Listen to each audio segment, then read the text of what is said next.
Yeah, a lot for that jury to consider right now. Closing arguments wrapped up over 5 hours ago, and they are still in that deliberation room.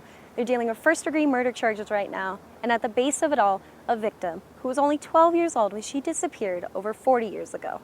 Besides first-degree murder charges, Panksy is also facing charges of kidnapping and false reporting to the police. Been inside all day keeping you updated, and we will bring you more as the story unfolds. Live in Greeley, I'm Renee Ortiz, Fox 31.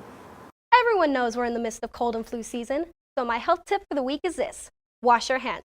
As we get closer and closer to midterms, students tend to focus so much on their classes that they forget to focus on themselves. With that in mind, my health tip for the week is this: eat a proper diet.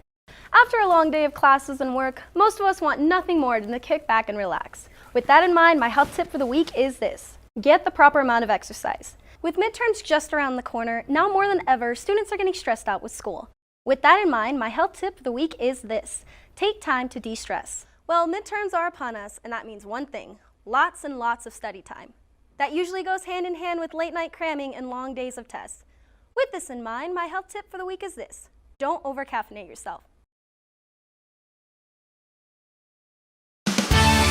Live from Denver, this is Fox 31 News at 10. We're on it.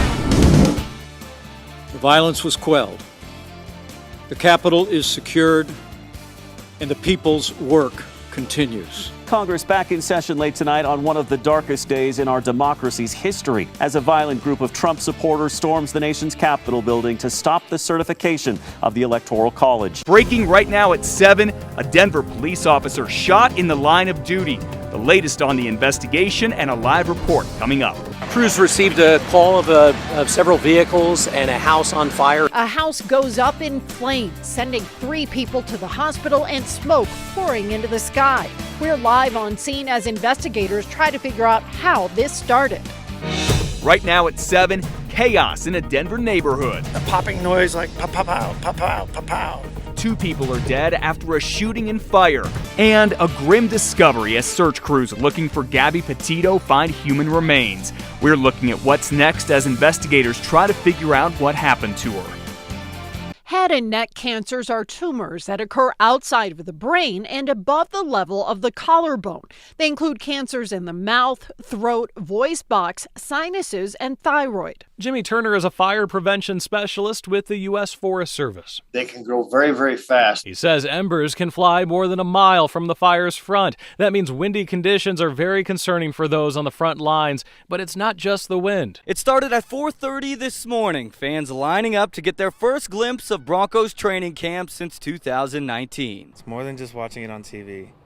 You know, you really get to see the hard work, the grind, everything like that, face to face. The Unity Begins With You celebration started off with the Martin Luther King Jr. March. Students, staff, and residents of Greeley bundled up around the UC before starting the march down 10th Avenue. Several of the participants made signs portraying themes of unity and equity. I think the main takeaway most people should get from this whole event is community and unity.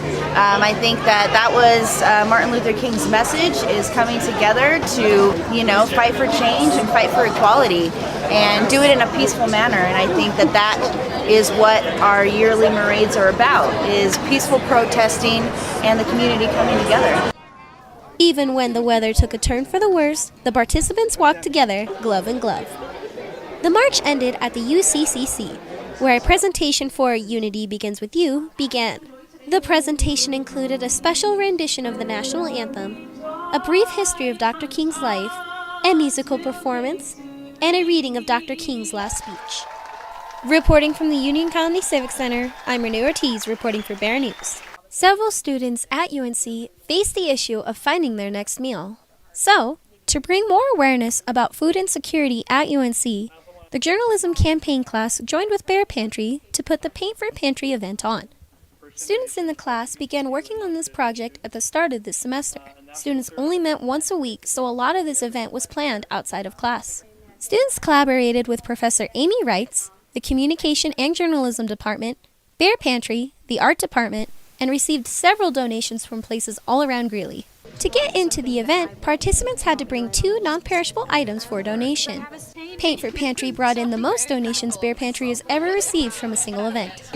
This event is really important for Bear Pantry just because we've felt extra impact from the government shutdown.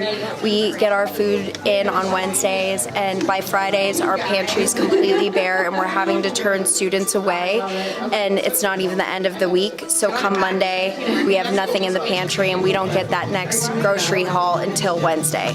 So these students are going hungry and we can't really offer them anything besides outside resources. While 2 donations may seem small, it makes a world of difference to a hungry student. Reporting from Candelaria Hall, I'm Renee Ortiz reporting for Bear News.